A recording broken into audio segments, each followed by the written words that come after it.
Из Enterprise на этом видео я хочу рассказать немного о том, как эффективно изучать хакасский язык. И вообще, мне кажется, любые другие языки.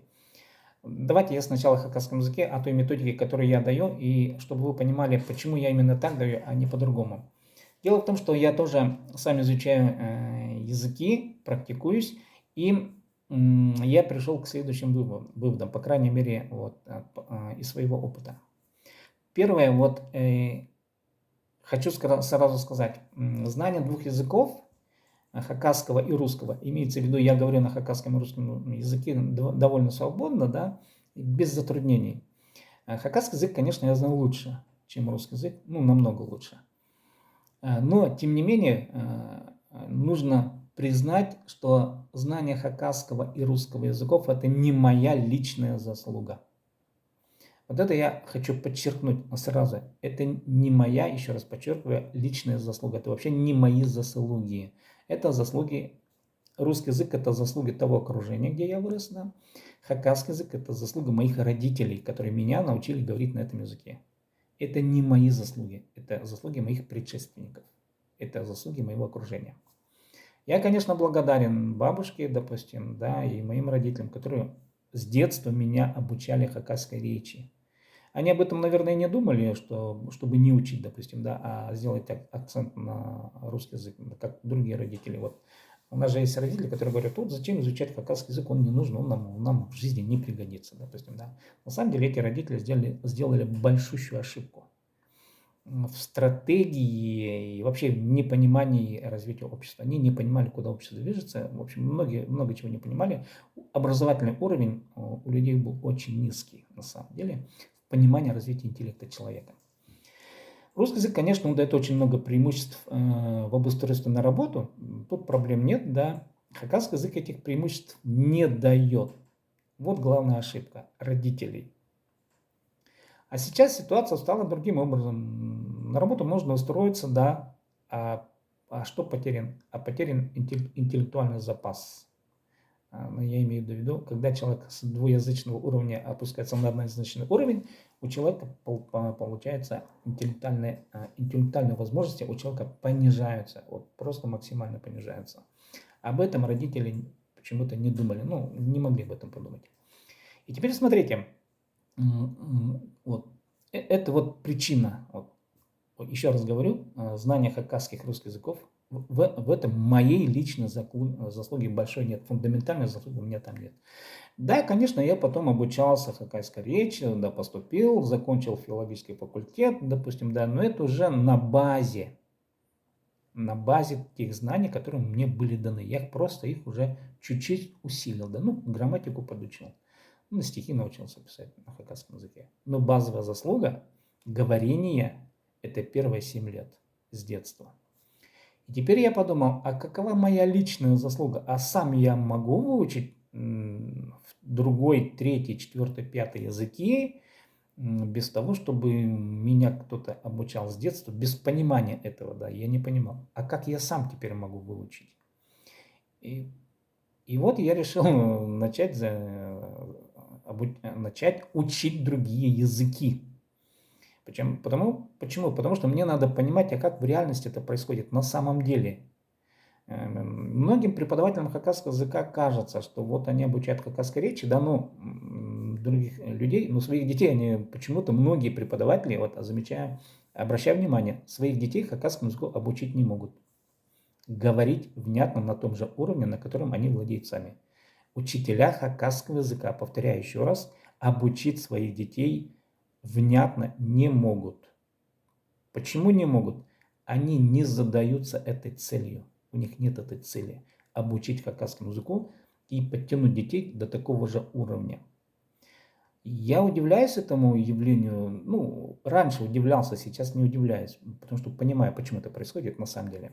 Это следующий вопрос. И вот смотрите, вот я приступил к изучению языков. Что получилось? Я начал изучать 3 языка, я думал, что я суперумный человек. Английский, китайский, решил английский подобрать, наконец-то начать заговорить, да, после 8-9 лет обучения вот, английского языка, решил подобрать, все-таки начать говорить, да, начал присматриваться к китайскому языку и турецкий, 3 варианта. Я начал это делать 3 года назад, где-то мне 58-59 лет, вот так, после ковида. Я подумал, что 3 языка выучу, потому что я же филолог, я же понимаю закон языка, я быстро это сделаю. И практика показала, что это на самом деле не так. Даже имея филологическую подготовку, быстро языки выучить не удалось лично мне. А теперь я начинаю раздумывать, а почему мне так быстро не удалось? Я вообще хотел выучить там за полгода каждый язык, там, и в течение года я заговорю сейчас. Этого не произошло, и я начинаю анализировать, а почему это не происходит. Я потом погрузился в понимание явления мозга, что такое мозг, как вообще мозг обрабатывает информацию. Я потом натолкнулся на работу Сергея Вячеславовича Савельева и начинаю понимать, что изучение языков это совершенно другой процесс, нежели я представлялось, да, это явление. Иначе говоря, в общем, я сейчас нахожусь в процессе изучения другого, третьего языка, где нет, вот, где должна быть моя личная заслуга, не заслуга моих родителей, которые меня, да, научили хакасскому языку и русскому языку в том числе, да, а именно вот моя собственная заслуга, каков мой мозг, лично мой мозг, что он умеет обработать и как он эффективно умеет обрабатывать.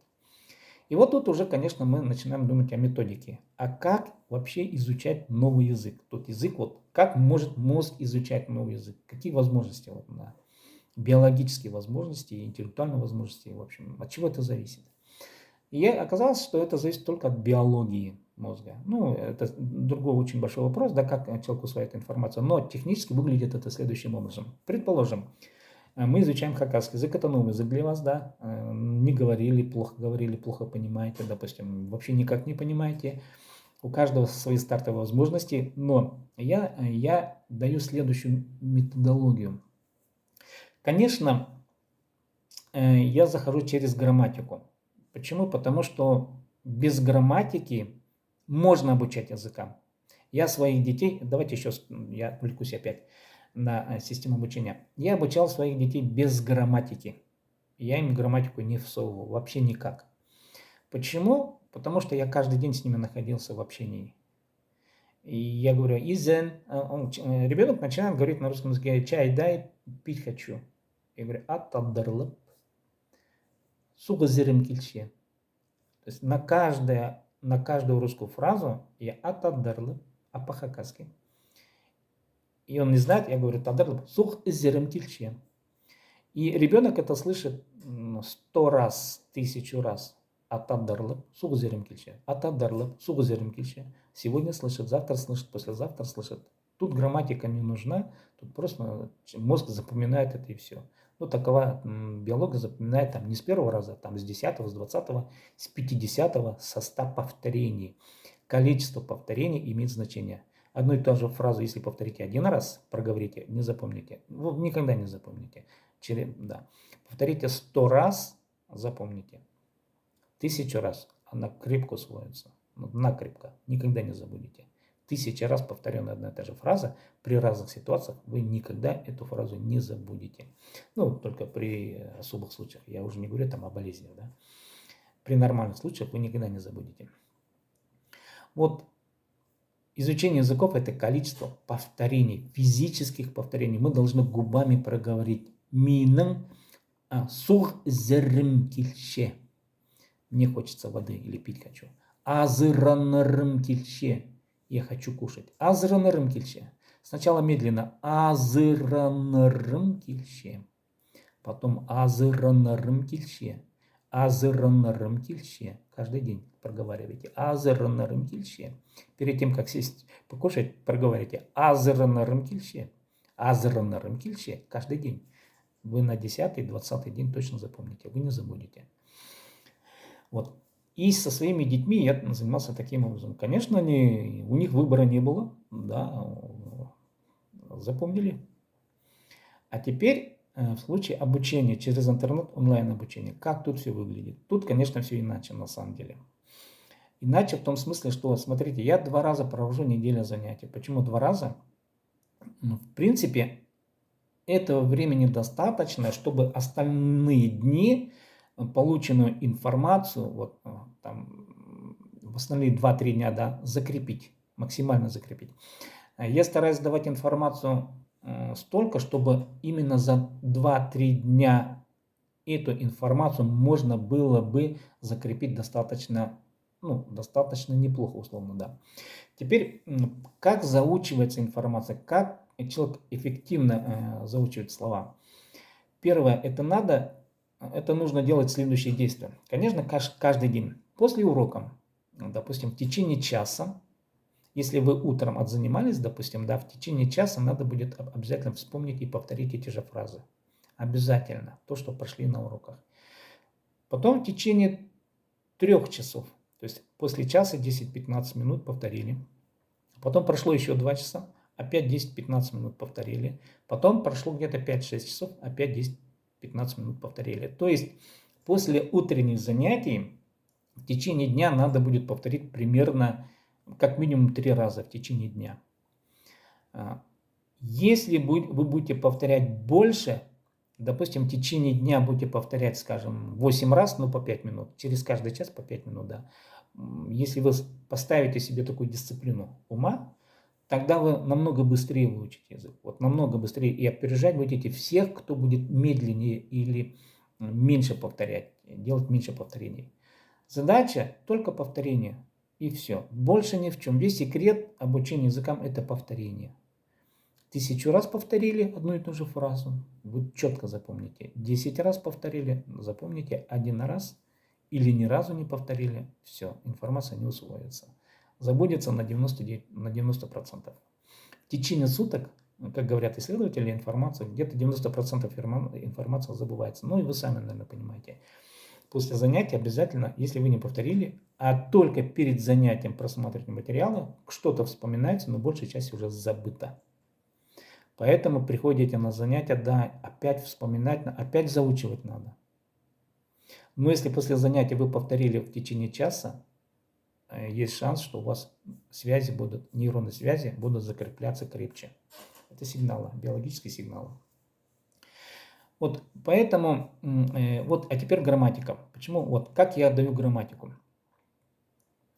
В грамматике, каким образом нужно дать понимание или последовательность изучения информации, с чего нужно начинать изучать язык. Как мне кажется, конечно, нужно язык нужно изучать со своего собственного статуса. Кто я такой вообще в этой жизни? А кто ты такой в этой жизни? А он кто такой? А мы вообще кто такие? То есть нужно начать со своего статуса, социального статуса. А это что в грамматике? Это местоимение. Мин. Я кто такой? Я человек в этой жизни, да. Пусть будет я двуногий примат. Биологически это точное понимание. Я двуногий примат. Гоминид можно назвать, да. Я вот такой вот. По-хакасски я бы сказал мин примат см. Мин, да. Мин примат см. Ну, как-то не очень хочется сказать, что мы обезьяне, хотя мы обезьяне, да, мы из этого класса. Мин обезьяназм. Да. И вот нам нужно определиться со статусом, то есть заучиваем местоимение мин, я, син, ты, ол, он, она, оно, пис, мы, серер, вы, улар, они. И мы таким образом проговариваем, да, я, мин, сибдей, бин, или мин сибдейзем, я сибдей. И по профессии мин, угречибин, мин сибдей, бин, угречибин. Мы определились со статусом, я определился со своим статусом, социальным статусом я имею в виду. Меня зовут Сибдей, и я учитель. А ты, Латасин, допустим, Александрзен, адвокатсен. Син Александрзен, адвокатсен. Ол, Наталья, имжи. Предположим, Наталья, врач я. Пис кзибис, пис тадербис, пис кзибис, да, мы кто? Пис сибдейбис, кзибис. Мы Сибдей, да, Марина бис, там, ну и другие имена, Людмила бис, Наталья бис, пис кзибис. Мы люди. Или определяемся по половому признаку, пис ирбис. Ир, мужчина, пис ирбис. Или женщина, пис ипшибис. Мы женщина. Серер, я говорю, мин, пис ирбис, мы мужчина, серер ипшизир. Вы женщина, ипшизир. Улар, кизелер. они люди. И таким образом нужно будет выучить аффиксы местоимений. Мин, син, ол, песерерулар. Мы определились со статусом, кто я, все, так, определились со всеми по имени и по общественному положению в обществе, да, по профессии. Дальше что нужно изучать? Хорошо, я определился со статусом, это надо таблица, там эта таблица дана с аффиксами. Дальше я начинаю действовать, ведь мы что-то всегда делаем, мы действуем. Конечно, мы должны начать учить глаголы, действия. А что мы делаем? А что я делаю со своим статусом? Да, как я, что я поступаю? И действия мы обычно... И какие действия мы совершаем? Конечно, нужно теперь начать изучать класс слов, которые мы совершаем каждый день, независимо от того, хотим этого или не хотим. И, естественно, мы с чего начинаем? Мы просыпаемся. Усхун. Просыпайся. Усхун. Дальше что? Мы встаем. Мы каждый день это делаем. Тур. Усхун проснулся, просыпайся. Тур, вставай. И дальше мы пошли, начали двигаться. Пар, иди. Мы пошли куда-то, в каком-то направлении. Да. Пар. Куда-то мы заходим обязательно. И откуда-то мы выходим. Мы обязательно в туалет зайдем или из туалета выйдем. Это наши биологические потребности. Кр, зайди, сх, выйди. Вот основные наши действия. Конечно, мы моемся, да. Кто-то, может, и не моется, но большей частью, да. Щун, мойся. Где мыться? В ванной где-то, еще где-то, допустим, да. Как правило, в ванной. Ванна да щун, мойся в ванне. Дальше мы что делаем? Обтираемся. Щзн, да. Щун, все объекты, которые можно помыть, да, имеется свое собственное тело и не только свое тело, да. Щун. Дальше мы употребляем глагол сх, выходим, из ванны вышли. Потом опять направляемся уже в каком-то, наше базовое направление, это кухня. Мы должны покушать, потому что без питания как-то, да, мы все едим. Кр, кухня, и мы изучаем следующий класс глаголов, уже имеющий отношение к нашей деятельности на кухне. Мы что делаем? Обычно что-то готовим, подогреваем, да, вчерашнее или приступаем к готовке пищи. Пзр, это первое, пзр, вари. Или если мы берем вчерашнее, щелыт. Щелыт это грей. Или зит до сильной температурной кондиции. В хакасском языке два варианта есть. Щелыт, средняя температура, щелыт просто подогрей. Зит нагрей, сильно нагрей, да. Это к пище. Потом хайнат, кипяти. И потом это все пызыр, вари. И опять готовка. У нас там 2-3 слова. В принципе, этих слов достаточно. Хар, жарь. Да, мы что делаем? Обычно пызыр, вари, хар, жарь, допустим, да. Вот основных два действия. И ит, делай. Салат, ит, допустим, делай салат. Мы салат не варим и не жарим, да, а делаем салат. Вот это 3 глагола, употребляемые для готовки пищи. Пызыр, вари, ит, делай салат, ит, допустим, и хар, жарь. Итхар, допустим, мясо жарь, да, яблохар, картошку жарь. Вот мы действуем. И таким образом, там около 70 глаголов. Потом мы что делаем? Готовимся на работу, либо на учебу в школу, да. Тимнен, там, и процедуру утренней. Там я много чего еще пока не дал, но тем не менее. Потом из дома выходим, опять идем в школу, парда, и щит. Там только щитым, тильдым на работу пришел. И там тынен, глагол есть, отдыхай. В обеденный период мы отдыхаем, да, есть обеденный перерыв. Потом возвращайся, айлен, ибзер айлен, то есть айлендом. Опять где-то, если кто-то живет на этажах, обычно по лестнице идем сх, это следующий глагол, поднятие наверх, сх. Потом кр, опять заходим, мы двери открываем каждый раз. Язык ас, открывай, да. Когда выходим, там мы говорим глагол щеп, язык щеп, двери закрывай, язык ас, двери открывай, допустим, да. Щеластан, обычно всегда снимаем одежду с себя, да. Язык сур, следующий глагол сур, снимай обувку. Да, и потом опять мы кухонные наши дела, это же вечером там я пускаем, мы обычно, что-то мы делаем, да. телевизор смотрим, там что-то читаем, да, в интернете сидим, допустим, кёршем, исшем, тыңнапшам. Это глаголы восприятия информации. Ис – слушай, тыңна – тоже прислушивайся, да, кёр – смотри. Вот, это имеет отношение к восприятию знаний или информации. Хыгр – читай еще. Вот этот вот глагол. Ну и дальше приготовление ко сну и к завтрашнему дню. Тимнен, допустим, узум, ну, свет, зюр, узо спи, тимнен готов, да. Свет зюр, зюр это выключай свет. Там еще есть тогандыр, заставь работать что-нибудь, ну, компьютер тогандыр, холодильник тогандыр, да, любое что, имеющее двигательную основу, да, тогандыр, заставь работать. Включи, в значении включи. Утюг тогандыр, то же самое. Вот.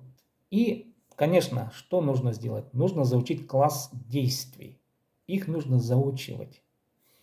И потом, вот, заучили глагол в повелительном наклонении. Почему в повелительном наклонении, а не в других? Обычно в тюркских языках дают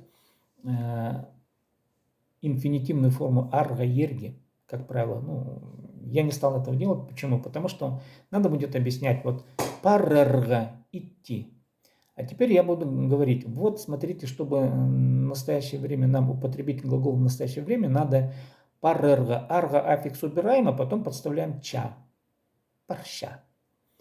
Излишняя информация, вот лучше сразу взять повелительное наклонение, пар, корневая основа, там без всяких аффиксов, пар, да, в повелительном наклонении. К нему пристегиваем ча. Удобнее объяснять. Парща идет. Арга ерги это эта форма объяснения, она логична для русского языка. Для хакасского языка это не подходит. Поэтому я взял вот корневую основу без аффиксов. Пар это инфинитивная, это безаффиксная форма повелительного наклонения. И вот парща идет, да. И потом, конечно, мы что теперь делаем? Заучили слова в повелительном наклонении, и дальше мы разбираем уже времена. Мы действуем на настоящее, по настоящее время, да, действовали раньше и будем действовать в будущем. Есть три базовые формы. Настоящее, прошедшее и будущее. Конечно, мы должны потом заучить эти аффиксы. Мин парщам, син парщазым, ул парща. Я иду, ты идешь, он идет. Без парщабыс, мы идем, серер парщазар, вы идете, улар парщалар, они идут, да. И вот, когда мы уже можем проговорить наши действия, выучив глаголы ежедневного пользования, и по времени можем сказать мин паргам, я шел, мин парщам, я иду, мин парам, я пойду. Мы тогда уже можем, вот в будущее время, да, можем сказать, что было вчера. Ну, примерно очень такая примитивная форма, на самом деле. То есть первоначальная, не примитивная, а первоначальная форма кратких фраз, да. Потом я иду, и потом пойду. И потом уже начинаем, потом я уже начинаю проговаривать, мы действуем где обычно. Где? Да. Мен, допустим, ускончам. Где я просыпаюсь? Дома. Ускончам. Ибда. Когда просыпаюсь?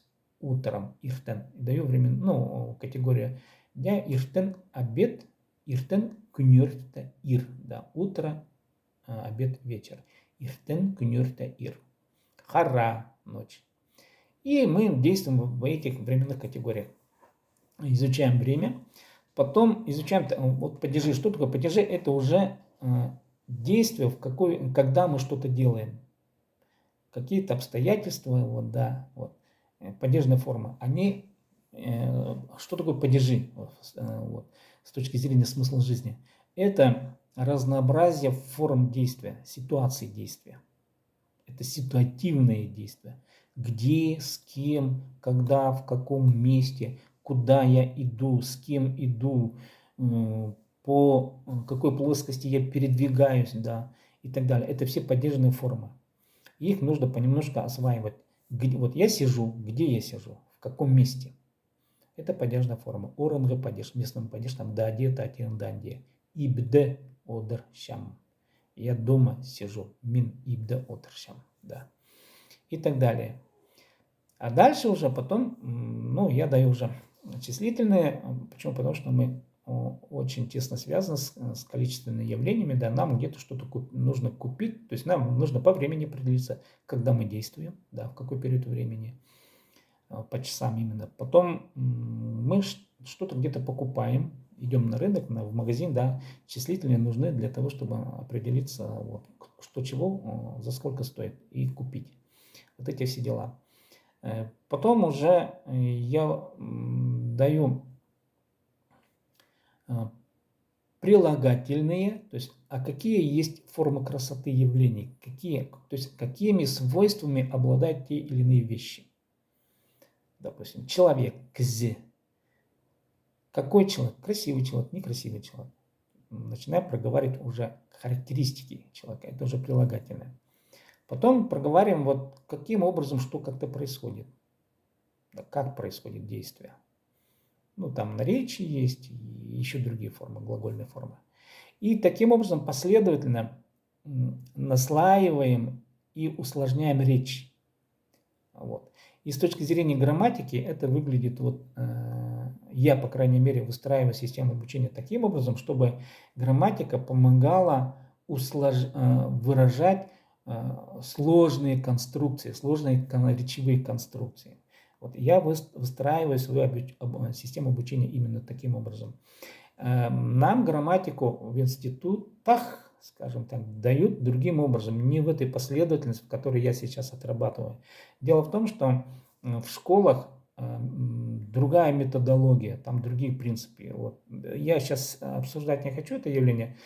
Она скопирована с западных образцов, учебных образцов, и мне кажется, она не очень продумана с точки зрения изучения языка. Дело в том, что все учебники, даже в русском языке, они взяты из западных образцов, и они не рассчитаны на обучение и на развитие языковых, речевых навыков человека. Они не для этого написаны, учебники по грамматике. Они написаны для изучения, для понимания явлений языка с точки зрения науки. Это другой подход.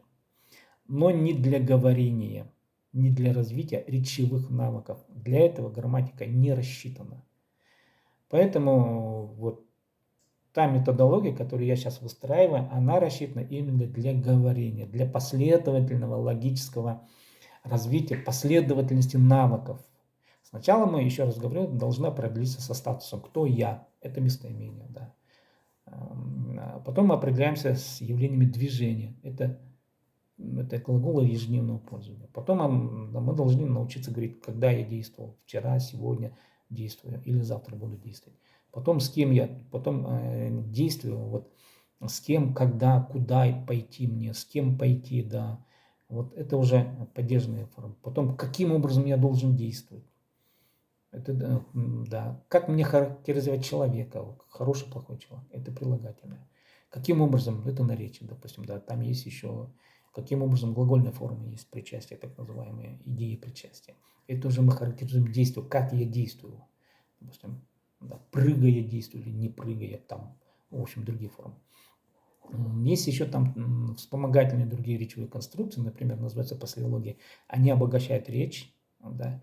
И таким образом вот, я выстраиваю последовательность своих собственных курсов, адаптированных для поэтапного развития именно речевых навыков, не других, не научных навыков. У меня нет задачи дать научную базу, чтобы вы понимали науку. Хакасский язык как нечто научное явление нет. Но с помощью грамматики мы должны выучить последовательность, то есть научиться говорить. Но без помощи грамматики сложно учить говорить. Почему? Потому что я с вами не нахожусь в ежедневном контакте. Вот это сложность. Я еще раз говорю, что своих детей я учил без грамматики. Да, они научились говорить. Почему? Потому что нам не нужна грамматика. Каждый день, чтобы повторить одну и ту же фразу, просто их нужно заставлять повторять, и все. Там грамматика не нужна, особо не нужна. Но если человек хочет понять, а почему мы так говорим, а не иначе, тут нужно грамматическое объяснение. Через грамматику удобнее объяснить. Да, это да, в этом случае нужна грамматика. А так для говорения, меня бабушка учила без всякой грамматики. Почему я благодарен им? Потому что они научили вот владеть той речью, которой ее научили, да, без всякой грамматики. Там не было научной грамматики. И они говорили тысячами лет, люди обучались речи без грамматики. И сейчас, в принципе, должно происходить то же самое, но появились технологии. Вот, допустим, я сейчас проговариваю, да, я же вживую говорю на самом деле, и вы слышите меня. То есть в реальности человек должен слышать речь. Это самое первое, слышать вживую. Вот. Ну, неважно, допустим, да, рядом человек стоит или далеко за какими-то пределами. Важно слышать речь и понимать, что я слышу.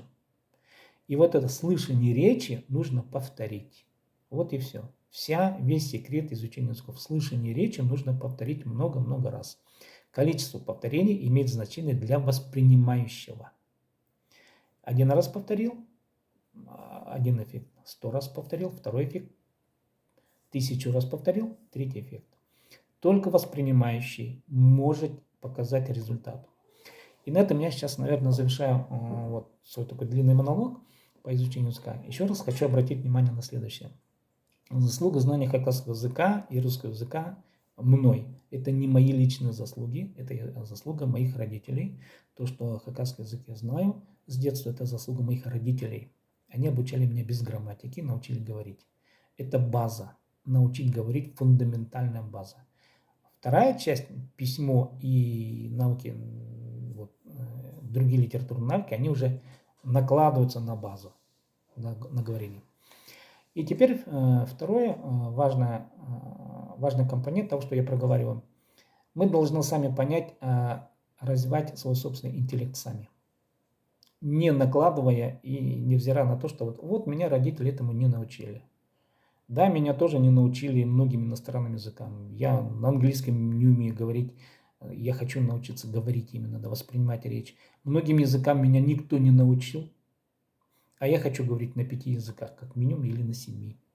Я этого хочу. У меня есть такое желание. То есть у меня есть желание развивать свой интеллект дальше.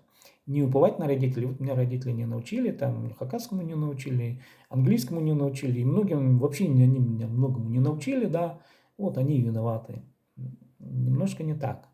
Давайте посмотрим, на что я сам способен или сама способна. А каков мой интеллект и предел моей ответственности за свой интеллект? Вот я примерно так размышляю, и я говорю, что да, языки изучать нелегко, но это обучаемо. Долгий процесс, да, согласен, да. Но есть смысл. Лучше заставлять работать свой мозг долго, чем вообще его не заставлять работать. Вот я как-то за этот принцип. Спасибо за внимание, за такой долгий монолог. Вот. Ну, может быть, кому-то это будет полезно.